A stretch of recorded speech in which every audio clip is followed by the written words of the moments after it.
Olá, caríssimo, paz e bem? Meu irmão, minha irmã, que alegria te encontrar. Em mais um programa, Padre Pio, seus milagres e ensinamentos. Sou eu, missionário católico deficiente visual em Viana.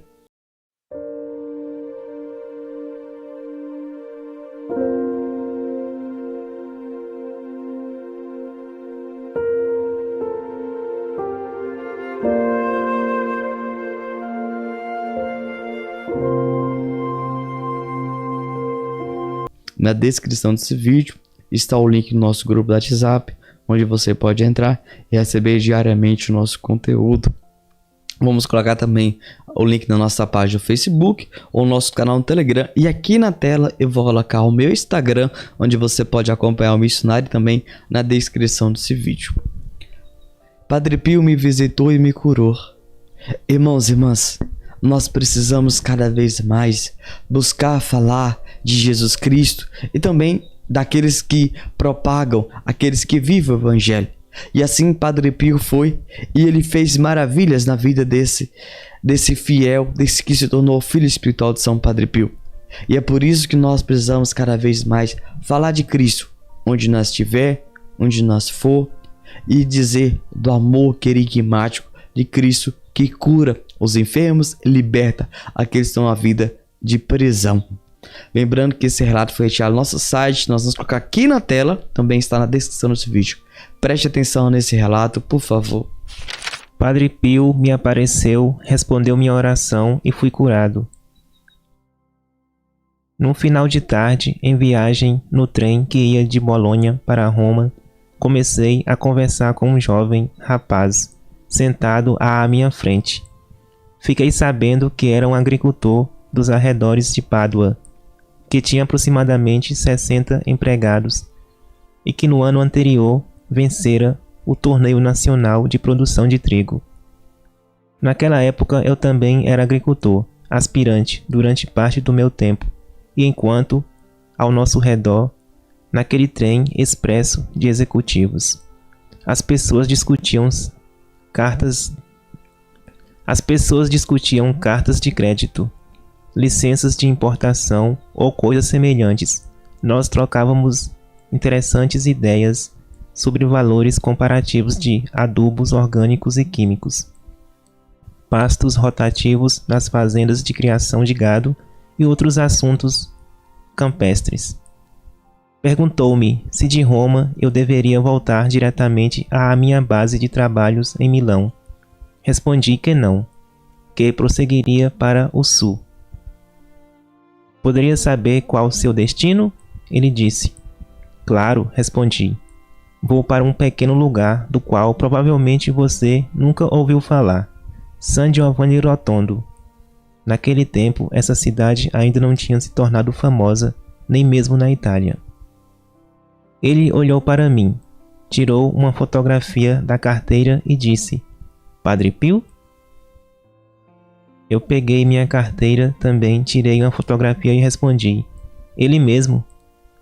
Rimos entusiasticamente e eu lhe perguntei: já esteve lá? 7 vezes, respondeu e continuou após uma pausa. Fui curado milagrosamente por Padre Pio antes mesmo de saber da sua existência. E esta é a história do meu companheiro de viagem. Certo dia, em sua fazenda, pouco após o fim da guerra, ele sofreu um grave acidente e foi acometido por dupla embolia pulmonar. Receitaram-lhe inúmeros remédios modernos que pareciam fazer efeito por algum tempo, mas em seguida a embolia voltava com mais gravidade, e ele percebeu que estava para morrer.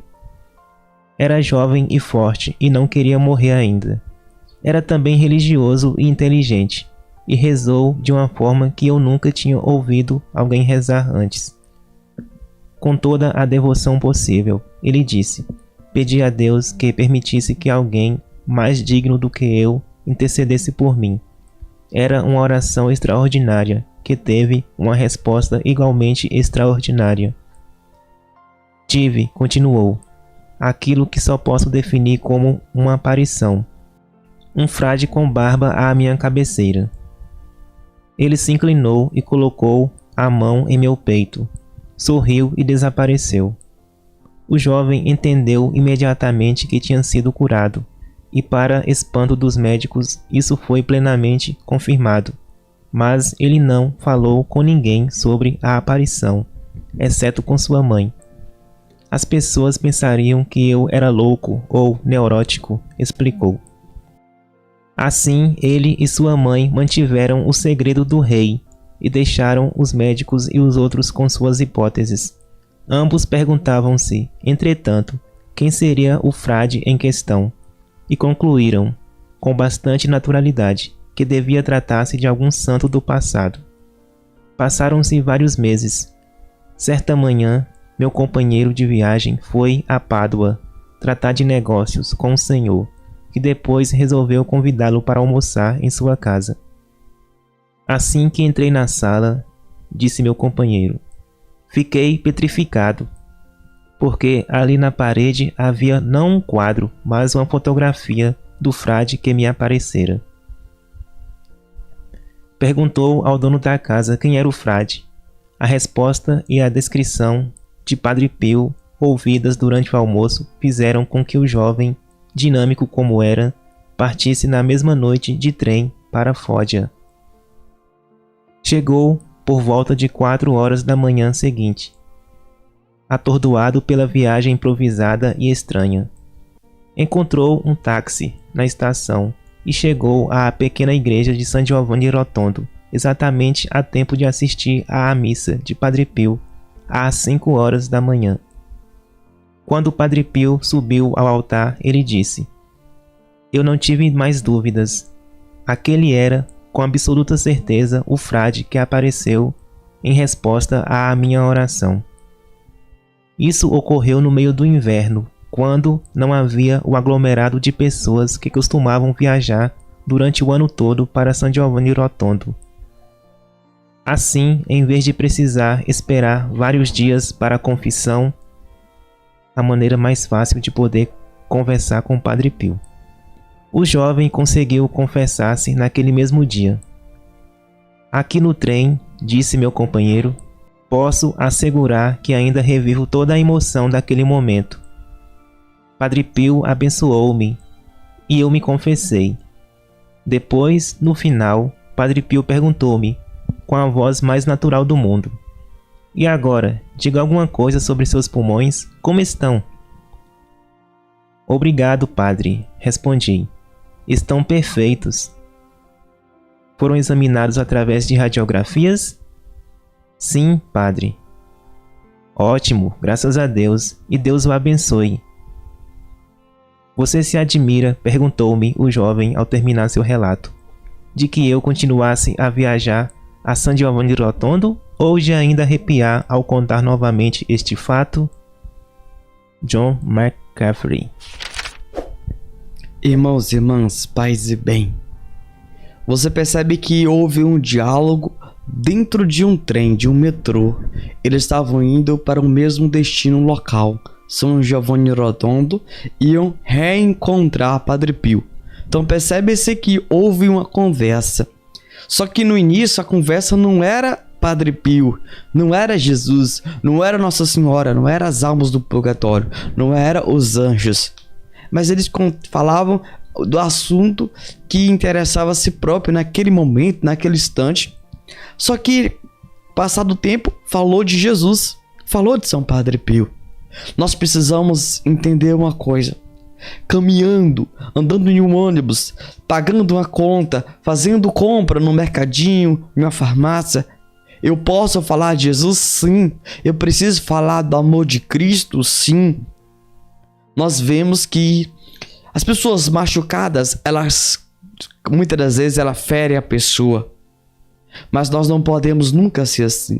Mesmo que você está passando por uma dor, pelo sofrimento, você tem que passar com ternura no seu coração e entender que Jesus é o teu Senhor. E não é o sofrimento que você tem que olhar e dar valor a isso, mas sim o amor de Cristo. Só que muitos de nós, devido que estão passando por uma dor, por um sofrimento, muitos dão patada, mal resposta, e eles querem sempre justificar. Você sabe o que eu estou passando, você sabe o que eu estou vivendo, e aí acabam tratando o outro mal. Nós precisamos entender uma coisa. Nós precisamos passar, mesmo que o nosso dia foi ruim, mas próximo de alguém, quando estiver caminhando, andando, ser um cristão, um cidadão com gentileza, um cidadão educado, simpático. Sabe por quê? Porque o outro não é culpado com o que você está vivendo ou passando. Primeira coisa é isso. E outra coisa é, o seu sofrimento não é o motivo do seu viver.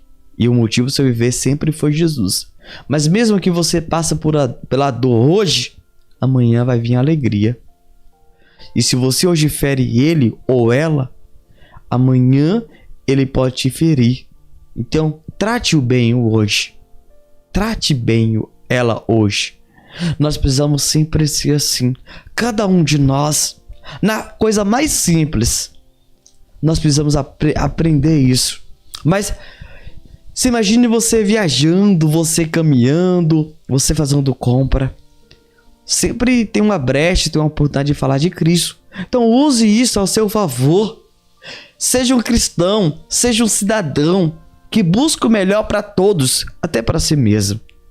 Sabe, meus irmãos, eu durante minhas missões de viagem, quantas das vezes eu já disse de Jesus para aquele irmão, para aquela irmã, e pessoas no final da pregação falam assim: muito obrigado, eu estava precisando disso. Eu estava precisando ouvir isso. Você foi instrumento de Deus da minha vida. Você não conhece, mas Cristo conhece. Fala do amor de Cristo. Fale do perdão. Fale que Cristo convida ele a retornar, que Cristo espera ele na Santa Igreja. Nós precisamos ser ousados. Sabe, meus irmãos, nós muitas das vezes temos esse hábito de falar de tanta coisa ruim, negativa, de fazer o irmão envergonhar, falar de apelido. A gente fala de futebol, de política, de mulher, fala de tragédia, de morte, suicídio, mas nós precisamos ter o nosso diferencial. O diferencial é Cristo. O diferencial é o amor, é a paz, é a união, é a reconciliação. Esse tem que ser o seu diferencial.